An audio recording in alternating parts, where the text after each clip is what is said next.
Hi, everybody. Just for reference, today is Thursday, February 27th, 2025. My name is Lynn Skolnick, and I'm the former president of the Ethelbert B. Crawford Public Library Board of Trustees. And over the years, past year, we've had a number of interviews we've done with local people. And today I have to say you're in for a real treat because for the most part, I have been participating with these interviews with my colleague, Marvin Rappaport, who's also a former Board of Trustee member. But today we're going to turn the tables a little bit. And instead of Marvin doing any of the interviewing, I'm going to interview Marvin. Marvin is a Sullivan County native and who has had the distinct privilege of three pretty incredible jobs over his career. And one of those was with Congressman Matt McHugh. A second of those was with National Director Abraham Foxman of the Anti-Defamation League. And the third was with Alan Gerry, who was the president of CVI. And during his time with especially ADL, Marvin has had the opportunity to travel the globe on goodwill missions to the Middle East, Africa, Europe, and even the Soviet Union.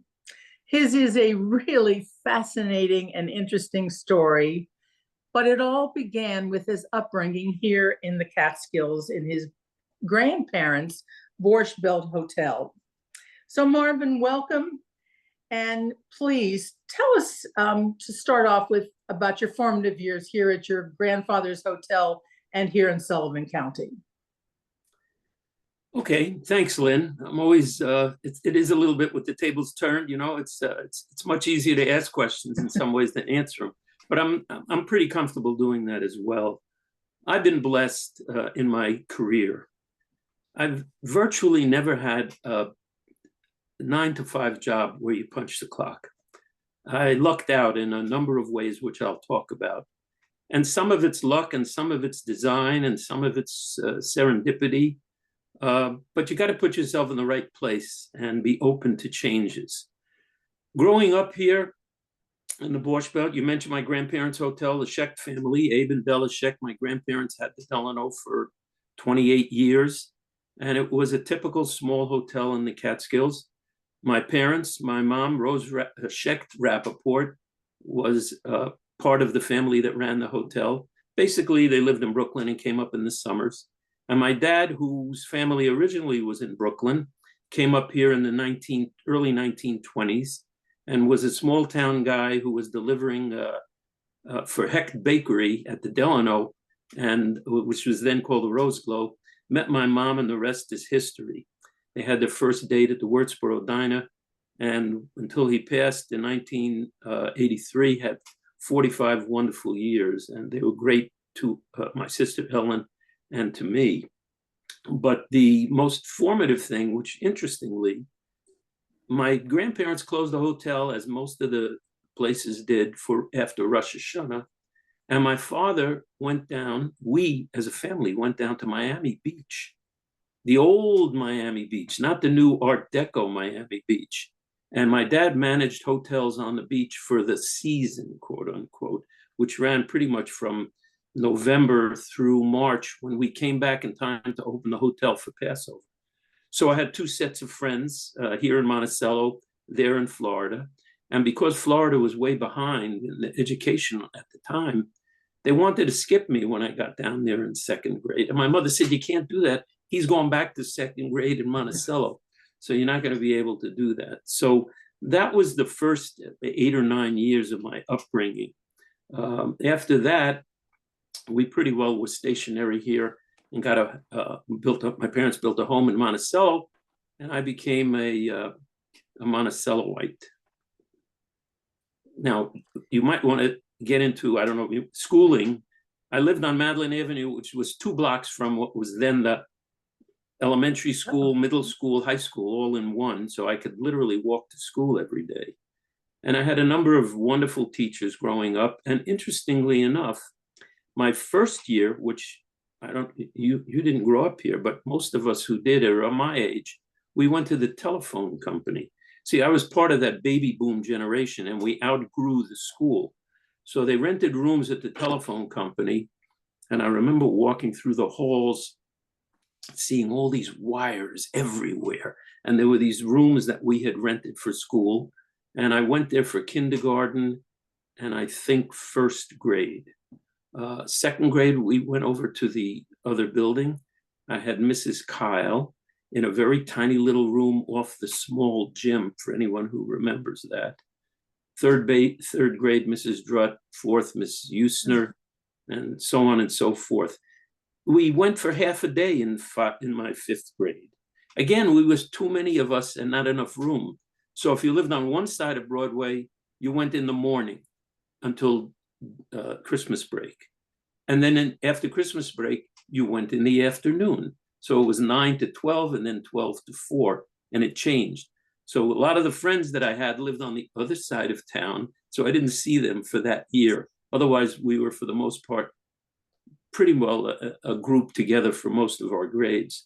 In sixth grade, the new buildings weren't built yet.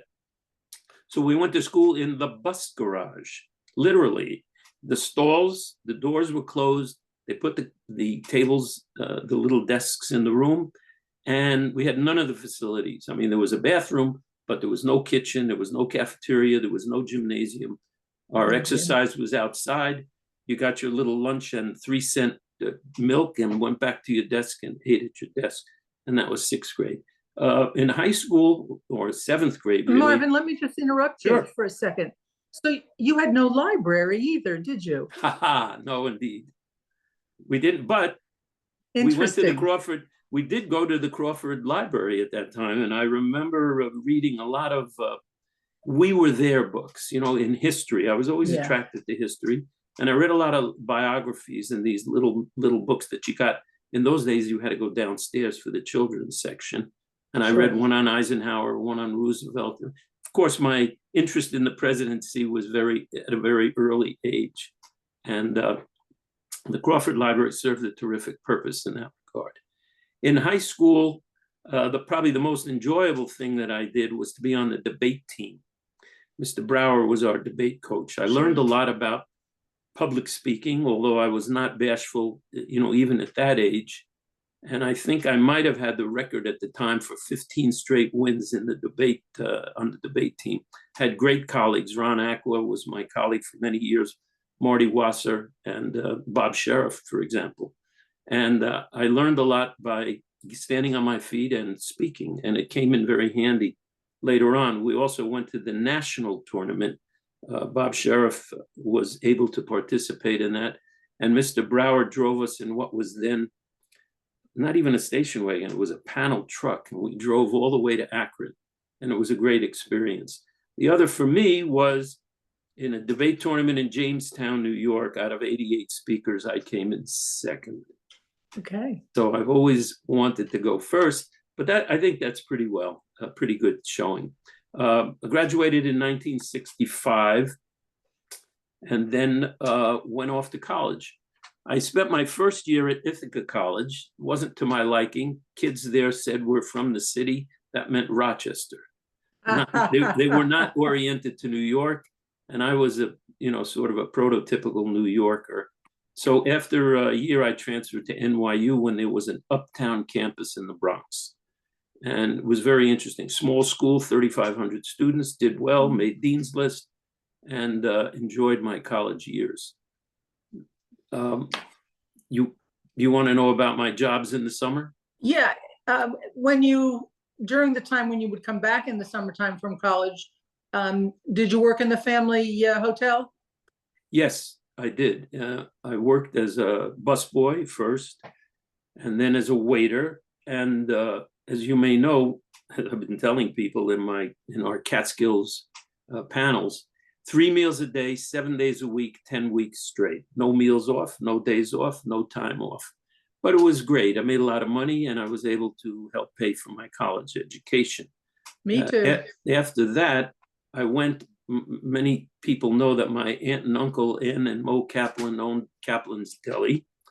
And I spent a couple of summers working there as well. And I also was fortunate enough to get a job as an adjuster for Public Service Mutual Insurance Company. Great job. You get a checkbook and you go from hotel to hotel where people have complaints about an injury they sustained on the handball court or stepping out of their bungalow or whatever the case may be. And because you don't want them to go home and in the winter have an uncle, a cousin, or a brother who's a lawyer write a lawyer's letter saying you owe us money, because we would try to get a release form. And I would bring my checkbook and sign a check for whatever amount we'd kind of negotiate. And that was a lot of fun driving around. And you were just a kid home from college when you did that? I think it was more when I was in law school, but none of my legal training helped as such. The fellows at the public service trained us and sent us out, and we went all over the mountains doing that. You didn't go to law school right out of college, though. That is correct. You had I some came teaching. home. The truth be told, the war was raging, and I didn't feel like going over to Vietnam. So I got a deferment to teach. I had my cousin Steve got me a job in Brownsville in New York, and Jerry Lieberman helped us get a job here in Monticello.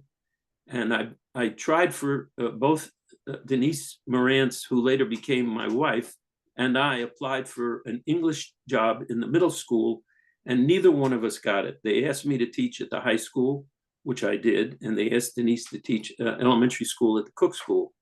And if I'm not mistaken, Karen Hillman, who's from Fallsburg, who may have had more mojo with the school board, got the job that we both wanted in the middle school and then quit after a week.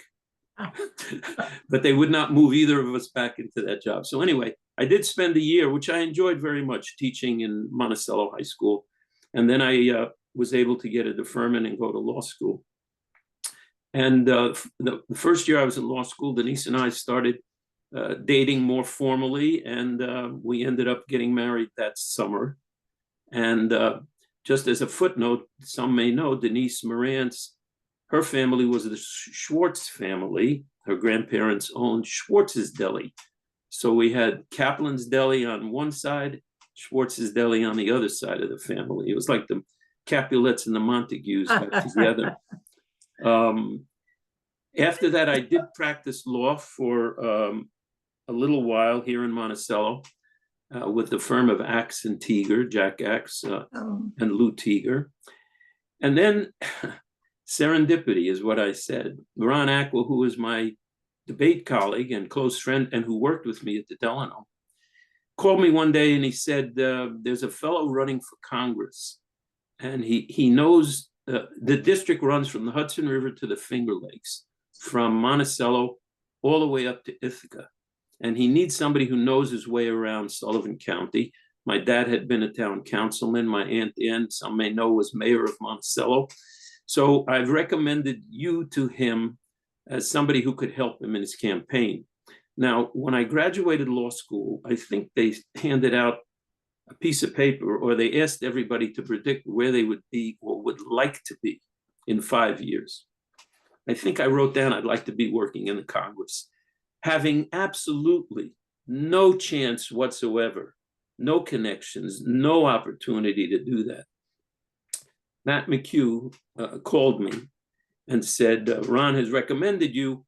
I'd like you to help me, be a scheduler for me, work with me in your part of the district. And I said, Matt, we haven't had a Democrat in parts of this district for 105 years. True story. How are you going to get elected in this sprawling district the size of Connecticut, which is majorly upstate and in large measure Republican? He said one word: Watergate. And in fact, out of 7 candidates, Matt McHugh won both the Democratic primary and the election by several thousand votes and proceeded to serve in Congress for 18 years. So I had said to him while I was driving around, boy, I'd love to work for you in Washington, if that was possible. When he won, he said he'd like me to first work in the district to help set up the half of the district, Sullivan, Ulster, and Delaware counties, riding herd on the local towns and developing relationships for him. And I couldn't say no. There was no opportunity in Washington that came to me yet. So I did that for about a year. And at the end of about a year, he said to me, the person who's my AA is not working out, AA meaning administrative assistant, which meant chief of staff. Would you come down to Washington? And I said, absolutely. He said, I know Denise is pregnant. If you'd like to wait for the baby, that would be fine. I called up Denise, and for those who know Denise, I said, hon, what do you think? She says, they have doctors in Washington, let's go. So we did move down to Washington. Our second daughter was born there, Allison, Jen having been born while we were living up here. And what can I tell you? Working for a Democratic congressman in a Democratic-controlled House and Senate, and with President Carter coming in as a Democratic president after several years being out of office, it was fabulous. It was just a wonderful opportunity. I can remember being in office with Matt when President Carter called him for a vote. Matt once learned, you never be the last 10 that have made up their mind on voting, because you get tremendous amount of pressure. So he was in that position, as I recall. And I remember sitting there with President Carter, calling him on the phone, asking him for his vote, which he ended up, I think, deciding to vote the way the president had asked. Marvin, let me just interrupt you again. I mean, when I listen to this story, I mean, it's like a dream come true. Yeah. Did you have to like touch yourself a couple times just to, is this really happening? Yes, I had to pinch myself. Again, the odds were amazing. We lived in Washington, and I actually drove to work with Matt every day because he lived around the corner. And the heady experiences, I mean, we went down to visit one of his close friends became the Secretary of Agriculture. We went down to the department and sat in the office with the secretary. P.S. My father worked for the Department of Agriculture in 1940. Wow. And my parents lived in Washington, and he always told me about that. And here I am many years later, sitting in the office of the Secretary of Agriculture with Congressman McHugh. The one thing I want to mention about my years with Matt, I spent almost 5 years with him. We wrote a bill to provide federal protection for the Upper Delaware River that runs along Sullivan County from Hancock all the way to Port Jervis. Both those towns are just outside our district and outside Sullivan County. But Matt specifically designed a bill that required input from the local community before the Park Service put regulations in place to protect the river. And it's going on 50 years now that the river has been protected with local committees' input into the regulations. And I think it's one of the signal accomplishments of Matt's tenure, certainly of my time on the Hill. It's something that stands out. And to put in a plug, we recently did an interview with Mr. McHugh on the library's website on the history of that bill, how did it happen, and what Matt did to make it happen. So that was. And you were responsible for writing part of that bill. Yes, I worked on the bill as his, in this case, legislative person. Yeah, it was very satisfying. But and when did you leave your tenure with Congressman McHugh? I went down in Washington in 75, and in 79, I got a call from Irving Shapiro of blessed memory in Liberty. He was the co-owner of Sullivan's that people will remember.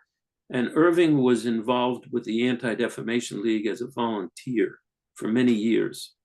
And he said to me, when you get ready to leave the Hill, look into the Anti-Defamation League in Washington and see if there's an opportunity there. So I contacted the director of the Washington office, and it turns out there was an opening. So I called Irving back and I said, Irving, there's an opening in Washington. What do you think? Maybe you could recommend me. He said to me, are you looking for a job? And I said, well, I don't know. What do you mean? He said, if you're looking for a job and you're going to do it for a year or two, I'm not recommending you. If you're looking for a mission, if you're looking for a calling, if you're looking to do something that you want to get that you want to commit your life to, then I'll make the call. Because for those who don't know, the Anti-Defamation League, founded in 1913, is both a Jewish defense agency, but has a dual mission. The dual mission is to stop the defamation of the Jewish people, which was rampant in the early part of the century, but also to protect and secure justice for all citizens alike. So it was a natural human relations civil rights organization. And it was everything that I hoped it would be. And I started out in Washington as their deputy Washington director. Because of my work on the Hill, I was able to liaison with the House and Senate, with the State Department, and with the White House, because I had contacts in those places that I could use. And then I met a man that I had missed one other thing I did there that I want to mention. Again, you never know what's going to happen in a given day when you're in Washington. They called me up and they said there's a case before the Supreme Court about a guy named Fedorenko is his name, who was a reportedly Nazi war criminal, who was the first person being tried to be deported because they found out he participated in mass executions, which was hidden from his application when he applied to come to the United States. So here I am, a kid from Monticello, sitting in the second row in the United States Supreme Court as they're about to make a decision on whether this Nazi war criminal, there's no other way to look at it, should be deported. And just as an aside, the Attorney General of the United States argued the case himself, and he comes in with tails. That was the tradition over all the years. So I'm sitting there, and he ended up being deported and executed, interestingly enough, in Kyiv, in Ukraine. But again, things touch nerves. I recently had the occasion to go through my father's letters to my mother during the war years when he was stationed overseas. He was in the Battle of the Bulge, which was the last and the largest battle with the Nazis. And he was stationed in Germany at the end of the war. And I found a pamphlet from the Nuremberg trials. And it says, I was there. And it's a brochure on all of the Nazi war criminals that were being tried. So here I am, 60 years later, sitting in a courtroom, watching Nazi war criminals be processed, when my father had done that during the war years the same way. It's, for Clem. It's amazing. Yeah, absolutely. Absolutely. Marvin, tell our viewers and listeners, what are some of the experiences you had during your time traveling for ADL? Well, it was interesting because I was on the Hill before I came there. Let me start by saying I began to work for Abe Foxman in New York. I had not met Abe when I interviewed at ADL. He was away. And when I met him, we hit it off immediately. He asked me he said, I'm coming to Washington. I'd like you to set up some meetings for me. And I set up meetings from 8 in the morning until 9 at night. And we had a fabulous day. And at the end of the day, he said to me, why don't you come to New York and work for me? And it was very hard for me to resist. Now, Abe, for those who don't know, was a hidden child. He was born in Vilnius at a time when the Nazis were on the march, and his parents had to go underground and left him with a Catholic nursemaid who baptized him and took him to church every day. And after the war, when his parents survived, they came back to get him. And the nursemaid said, you mean my son? And she didn't want to give him up. And it ended up being litigated at the Court of Justice at The Hague. It's a whole long story. But in any event, Abe's a very unique individual. So he's very charismatic, very knowledgeable, and it was a pleasure working with him. At one point, he went to the United Nations, where there were a number of foreign dignitaries.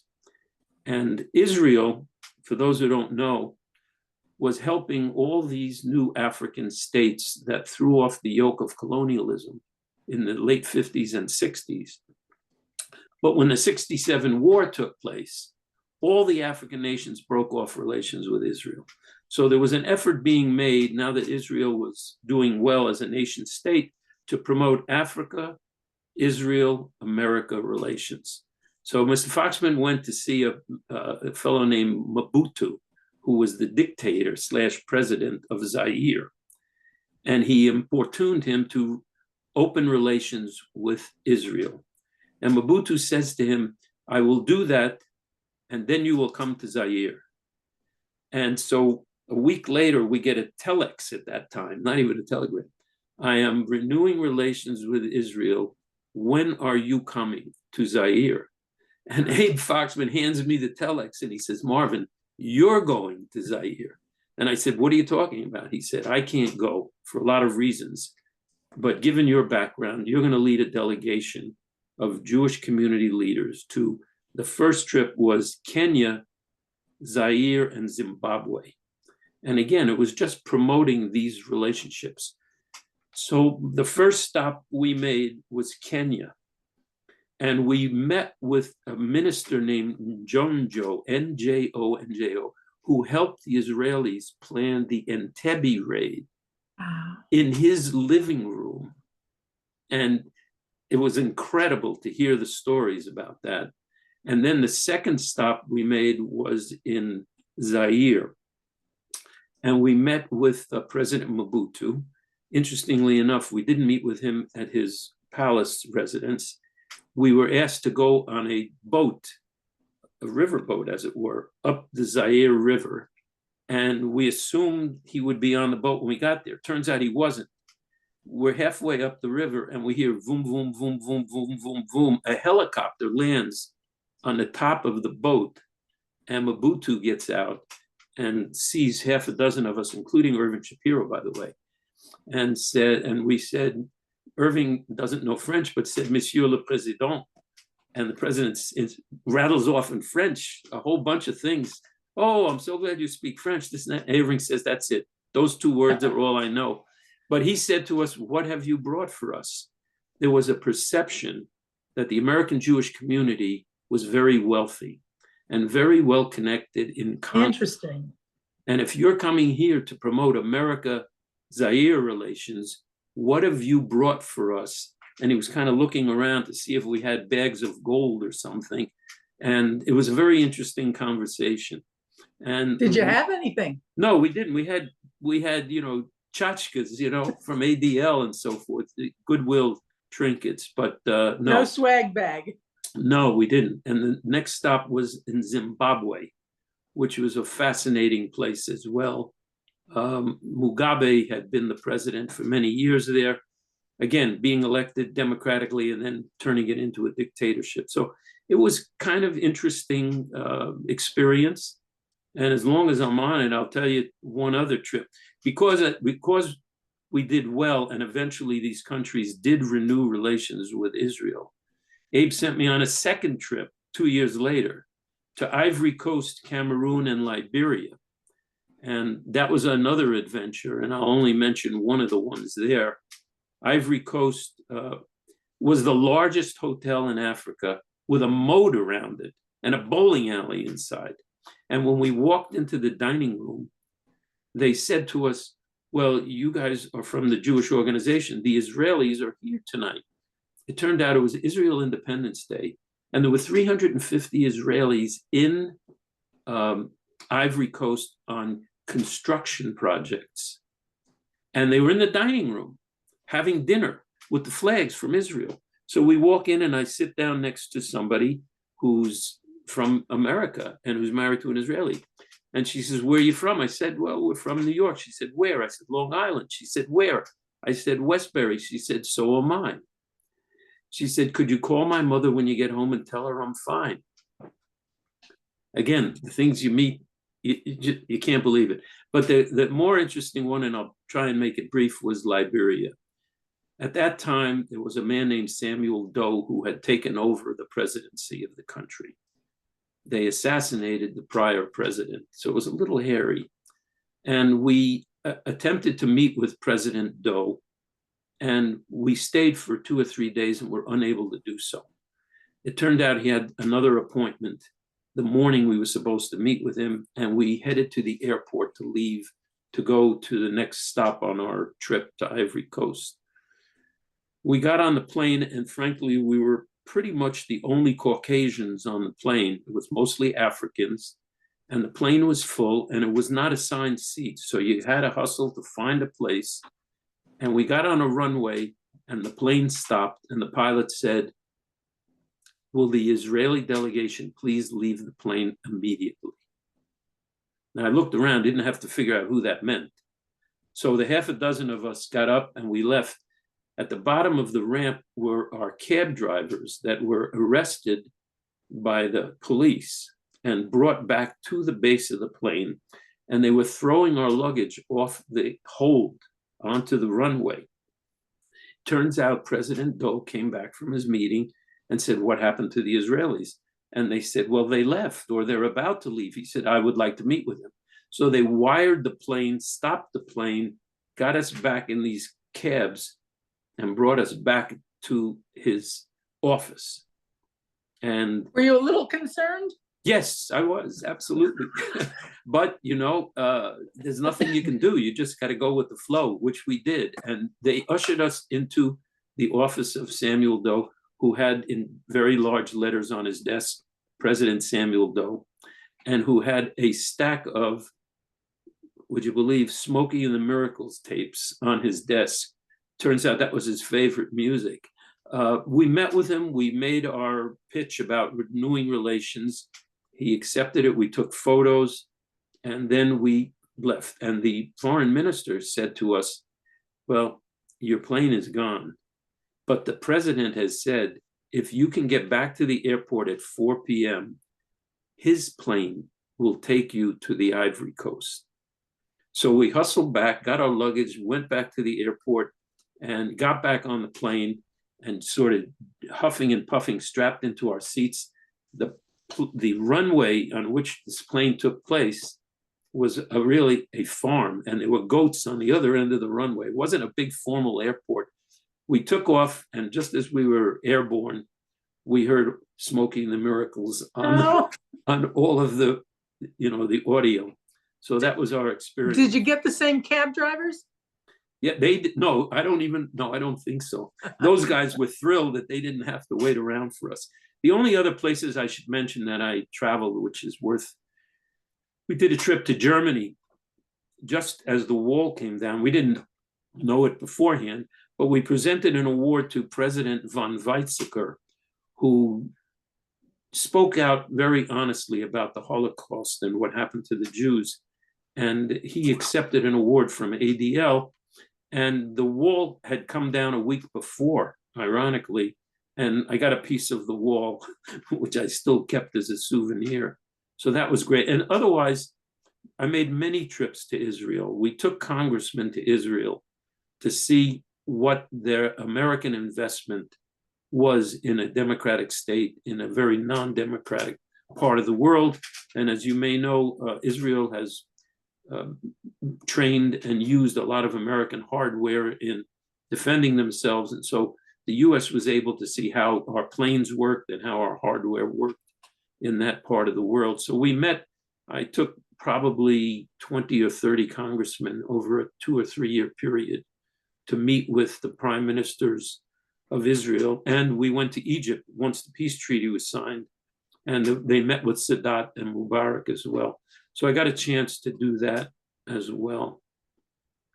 It was not just another day at the office. No, it sure wasn't. Marvin, do you want to talk about your second stint at ADL, or do you want to go to your next position, which is very different from your time at ADL? Yeah, let me hold off the second round because there's not so much that stands out in that regard. After 13 years at ADL, I came home to speak at a dinner here for ADL.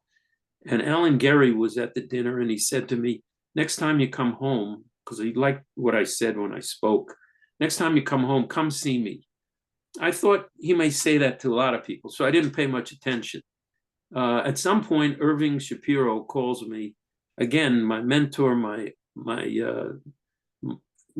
father figure, my uncle, so to speak. He says, I had breakfast with Alan Gerry this week. The cable industry recently was told that they could not raise their rates because of the outcry on the country. President Bush had vetoed a bill that would have lowered cable rates, and it was overridden in the Congress. So forced cable companies to lower the rates. So Alan says to Irving, if Marvin knows his way around Washington, I'd like to have him come see me. So I went to see Alan, and he offered me a job on the spot. He said, you're from here.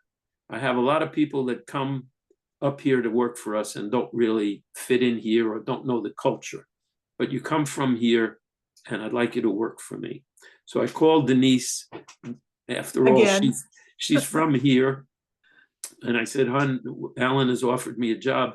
And oh, by the way, the house that we knew of that was available in Forestburg was owned by Mrs. Winterberger, who had recently passed away.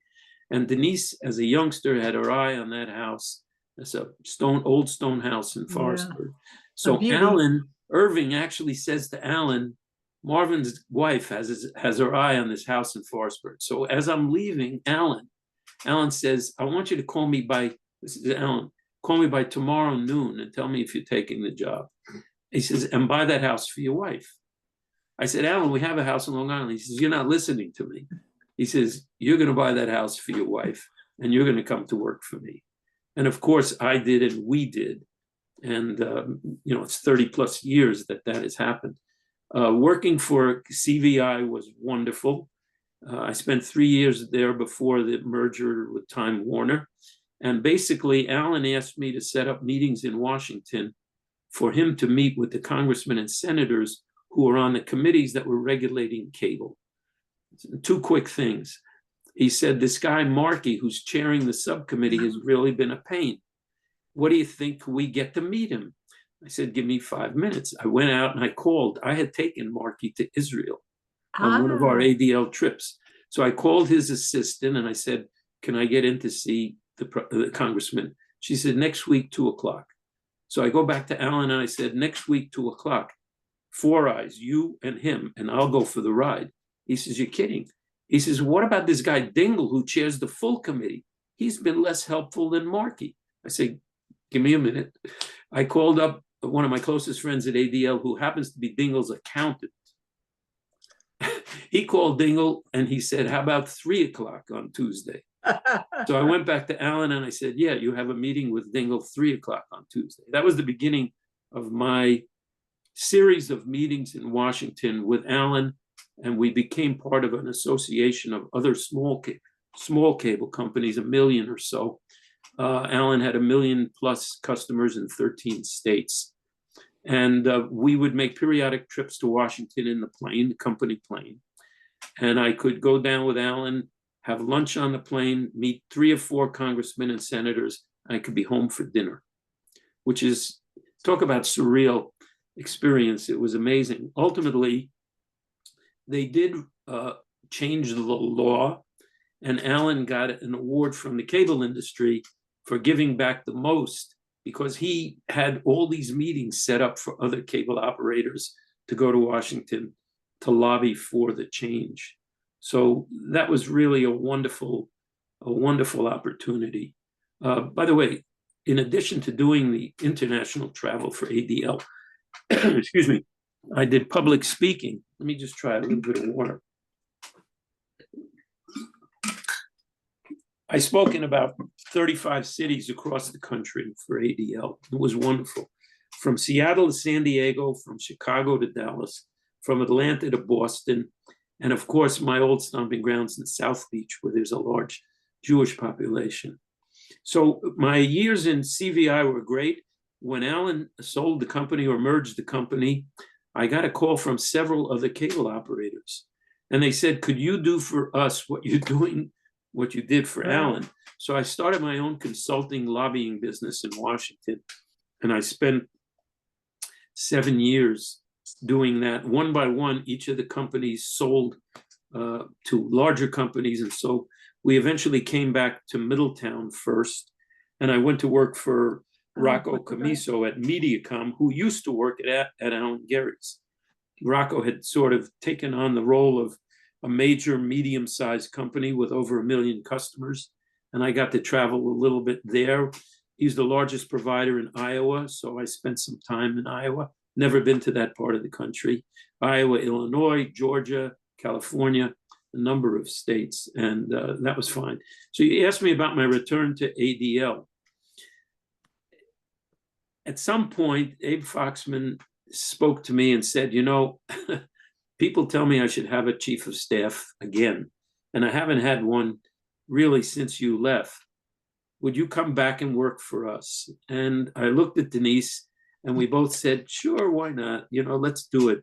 So we went back, got a place in New York City, and kids were already grown. Jen and Allie were off. They had gone through college and had been on their own.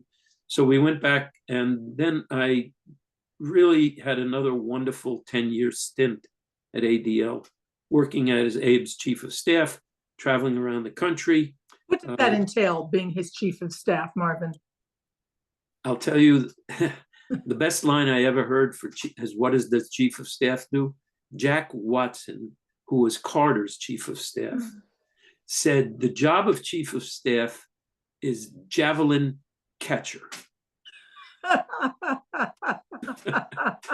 So I always thought that was good. I didn't exactly have that, but I really basically tried to make Abe's job easier. So I tried to take off his plate all the things that I could do, whether it was correspondence, whether it was follow-ups. If he went to meetings, I went with him and took notes and followed up, and was liaison to our regional offices around the country. We had a great Washington office, so I didn't need to do any of that. Jess Hortis was for many years our director there, and then Stacy Burdett, both did great jobs. So I just really, you know, had a chance to work closely with Abe. And then Abe retired in 2015 after 50 years at ADL, 28 of which as national director. And John, 28 years as national director. I didn't realize that. Yeah, I don't know whether he'd say they would like dog years, but it was not easy being in charge of a very large multi-million-dollar agency with 25 to 30 offices around the country. And we did some travel. I went on a trip to Turkey and to Israel, again with lay leaders and volunteers. And it was just a great opportunity for me to sort of get back in the saddle and do some of the things that I had done. And so we retired and moved back full-time to Forestburg in the end of 2015. Since then, as you may know, I was on the, again, giving back is important. So I was on the library. Is that something you got from your father, though? Your father was also very much into that. Yeah. Yeah, my dad was a trustee in the village for a while, and was on the town council for a while, and was a tax collector in Thompson. We used to get literally 50 boxes of bills a week before New Year's that would arrive on the doorstep. And in those days, you had to separate them by hand and fold them and put them in envelopes. So the whole family, Ellen, I, Mom, we all worked on that for weeks. So he was tax collector. Yeah, but he was also very comfortable, you know, being among people, traveling around. And he taught me about how you do that and how you give back. The other that I'm very proud of is that I've been president of the Kiwanis organization, Monticello, for it's going on 6 years. And they do fabulous work giving back, whether it's helping foster kids to get, you know, personal items that they could bring into the new homes where they are, giving out turkeys and food to needy families on the holidays, walking against Alzheimer's, you know, all those kinds of things that make you feel good about yourself. And that's pretty much what I've been doing here at home and enjoying it. So you're back to where you started. Yes. What has changed? What events over the years in Monticello do you most remember?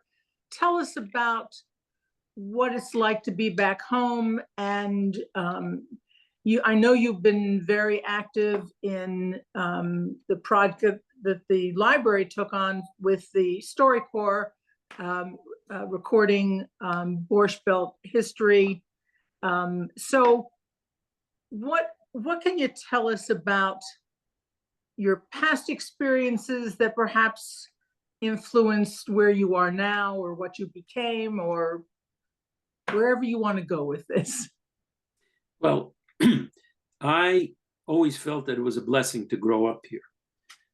People would say to me at the hotel, "You live here full time? You're going to stay here after Labor Day?" And we said, "Yeah, it's great. It's a whole different world."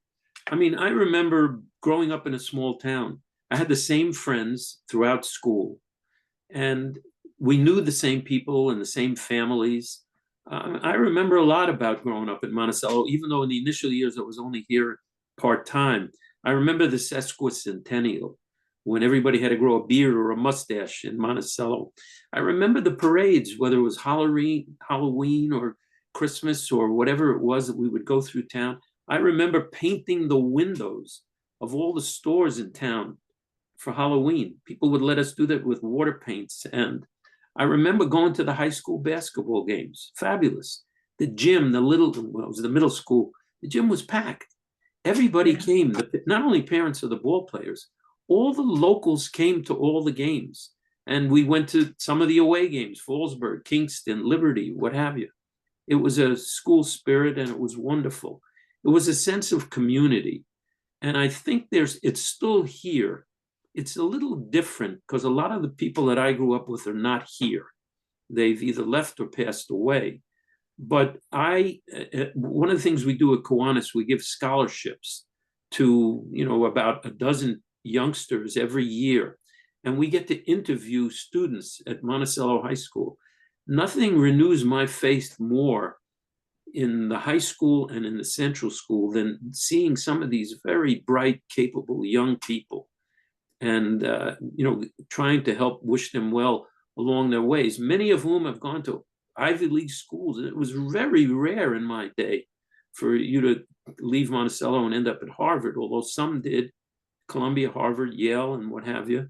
So it's just comfortable. And if you're smart, you marry a girl from Monticello, because I don't have to explain to somebody who doesn't know the culture and the history. Denise has her own friends in her own circle that she stays in touch with. And so between us, we have plenty to do. But I'm also on the national board of ADL still. And ironically, I'm going to their national meeting this weekend. What is called Never Is Now is the conference at the Javits Center. They had more than 3,000 people last year. And they have a lot of speakers on a lot of subjects, unfortunately, a lot about anti-Semitism and the spate of which we've seen since the October 7th. And so, I stay in touch with that, even though I'm up here. And as you know, you can do anything by online today. You don't have to go as many places. So we do a lot of things that way. I guess to sum it up, though, I've always used the line by Churchill: "You make a living by what we get, but you make a life by what we give." So I've been privileged, blessed to be able to give back. And I can say, Marvin, having known you about 25 years now, and I do remember the first time I met you and I heard some of your background 25 years ago, I was saying to Marvin, you needed to write a book. You have a lot of great stories there, some of which you've shared with us today. You have continued to give back. And I just ask one other question. Sure. People always ask, Monticello is not what it used to be. Sullivan County is not what it used to be. And of course, it's not what it used to be. In addition to the comfort you feel being here, what do you see as the assets that Monticello and Sullivan County have to offer in 2025? Well, I would answer that in two ways. one of the things that if you talk to real estate agents here in Sullivan County at this time, there's no inventory. Because of the pandemic, people came out of the city in droves. They wanted to be upstate, and a lot of them wanted to be in Sullivan County. So that's a plus. It's a tremendous investment in our community. But I also must admit that growing up, I had no clue what was doing on the western side of the county. My horizons were very limited. I thought if you drive to Callicoon, you fall off the face of the earth. I had no clue about the Delaware River.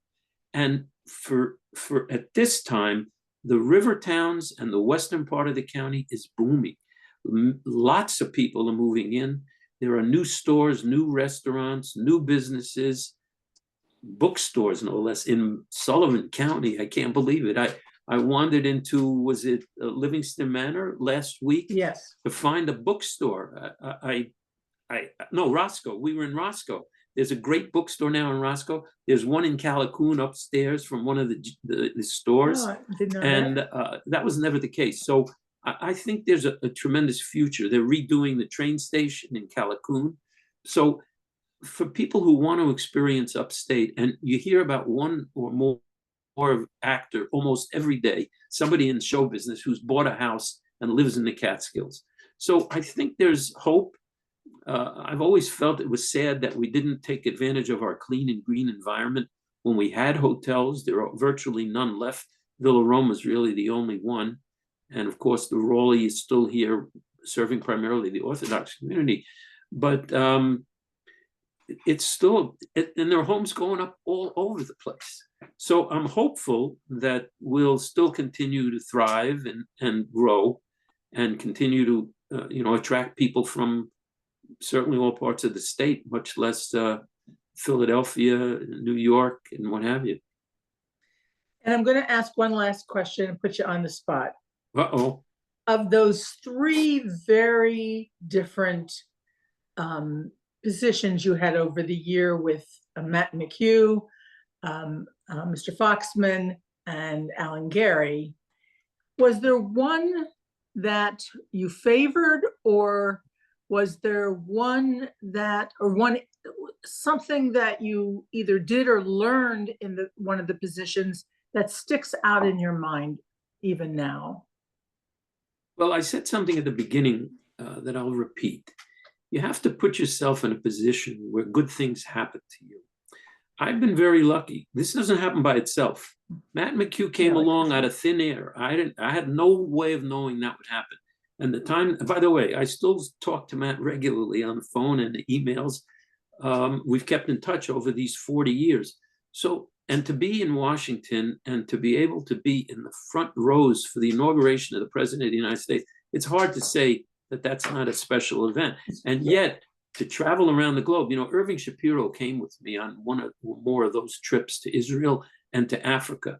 And when we got off the plane in Zaire, they had 5 Mercedes lined up for us on a red carpet. Little did I know, the only 5 Mercedes in the country, but because things were pretty bad economically. I got in the car with Irving, and I looked at him, and he looked at me, and I said, Irving, this is a long way from Liberty and Monticello. And it really was. So it's hard not to say that that was a very special out-of-body experience. And working with Alan Gerry and flying to Washington, and by the way, I'm still in touch with him. It's been, Irving I miss. I know he's no longer here, but I still talk to Abe Foxman, and we stay in touch. Denise and I have dinner with his wife Golda and him regularly. And so I can't, it's like picking out your favorite child. I really can't say one over the other, but I'll repeat that I was blessed. I said something at the beginning about choosing what you love. They also say you should find out what you like to do and get someone to pay for it. And I think that's what I did. So luckily I could make a living, and I've had these wonderful experiences. I would add, you took advantage of the opportunities that came your way. You weren't afraid to say, well, yeah, we had a nice run here. Let's move on to the next thing. And again, it takes to marry the right person. Yeah, And Denise has been a terrific partner. she in the back room there telling me to say that. Say hi, Denise. You really want me to stick? Marvin, thank you so much for this interview. You certainly made my job very easy. I'm sure our listeners, hi Denise, I'm sure our listeners are going to appreciate learning more about you and some of your wonderful stories. Thanks for what you do and what you continue to do. Thank you. Thank you. Thank you. Did you skip Rocco?